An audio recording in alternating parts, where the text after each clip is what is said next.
Halo, saya Santa Togi Maritona dari jurusan Kehutanan di Universitas Lampung. Video ini untuk tugas mata kuliah pengelolaan hasil hutan bukan kayu. Saya di sini mengambil jurnal dengan judul Pemanfaatan hasil hutan bukan kayu, Desa Labian Irang dan Desa Data Diaan. Dengan topik pembicaraan, yang pertama pendahuluan, kedua metode, ketiga hasil, dan keempat kesimpulan. Saya akan masuk pada pembahasan yang pertama, yaitu pendahuluan. Pertama, mengenai pengertian HHBK itu sendiri.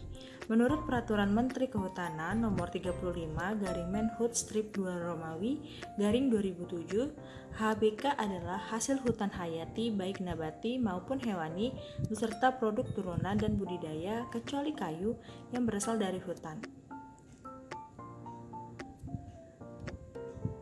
Pemanfaatan HHBK di Provinsi Kalimantan Barat secara tradisional telah lama dilakukan oleh masyarakat di sekitar hutan dengan cara masyarakat di sana memperhatikan ekologi dan keberlanjutan HHBK itu sendiri.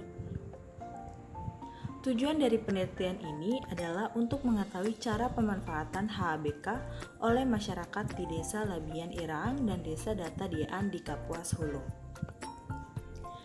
Saya akan masuk ke pembahasan kedua, yaitu metode. Metode yang digunakan dalam penelitian ini yaitu metode wawancara mendalam serta survei ke lokasi hutan. Data yang dikumpulkan ada dua, yaitu data primer dan data sekunder. Data primer itu sendiri adalah data yang diperoleh dengan cara mengedarkan kuesioner dan melakukan wawancara terhadap responden. Sedangkan data sekunder adalah data luas wilayah, data jumlah penduduk, keadaan sosial ekonomi penduduk, serta iklim wilayah setempat. Saya akan masuk ke pembahasan yang ketiga, yaitu mengenai hasil. Hasil dari jurnal ini yaitu pertama, jenis-jenis HHBK yang diproduksi menjadi olahan makanan. Itu ada pertama madu, kemudian ada enau. Enau ini seperti yang kita tahu yaitu aren. Kemudian ada sagu dan juga tekawang. Tekawang ini yang dimanfaatkan adalah buahnya. Tekawang itu sendiri masuk ke genus Sorea atau meranti. Kemudian ada jenis-jenis HHBK yang diproduksi menjadi bahan kerajinan. Yang pertama ada bulo betung, seperti yang kita tahu dia adalah jenis bambu. Kemudian ada uwe matoso, limpaso, dan juga daun paripo. Jenis-jenis HHBK di atas dapat diproduksi menjadi tikar, tirai bambu, topi, bubu. Bubu ini adalah perangkap ikan dan juga keranjang. Selanjutnya ada jenis-jenis HHBK yang diproduksi menjadi bahan obat-obatan, yaitu ada kulit rambea dan juga daun salam seperti yang kita tahu. Nah, jenis-jenis tanaman di atas itu dapat mengobati penyakit seperti sakit perut, mah, demam, dan juga sakit mata. Pengolahannya cukup mudah dengan cara direbus, kemudian air rebusan dari tanaman itu diminum. Ini merupakan hasil tabel HHBK yang dimanfaatkan oleh masyarakat sekitar.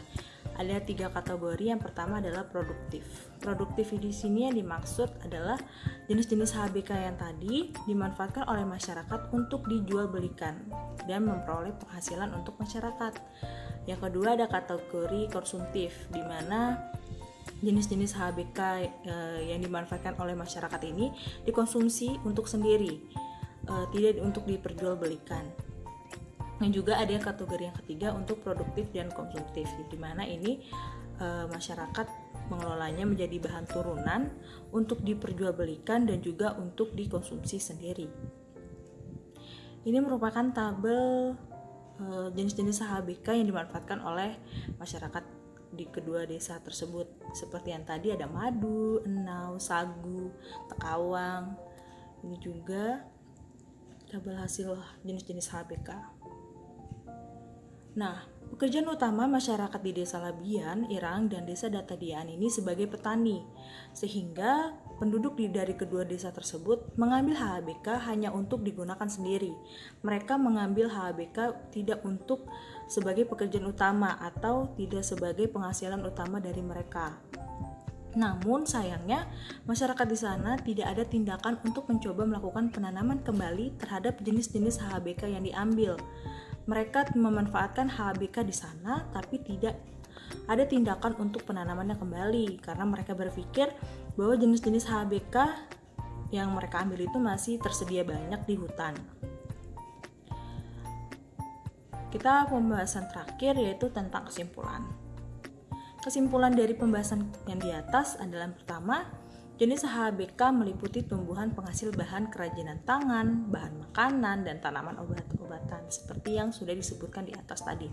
Lalu yang kedua, ada pengelolaan jenis HHBK yang dimanfaatkan oleh masyarakat masih dalam bentuk pengelolaan tradisional.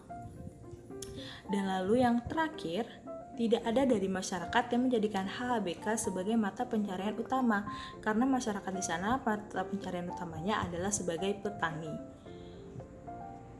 Sekian pembahasan yang saya sampaikan, semoga bisa menjadi informasi lebih untuk kalian. Terima kasih.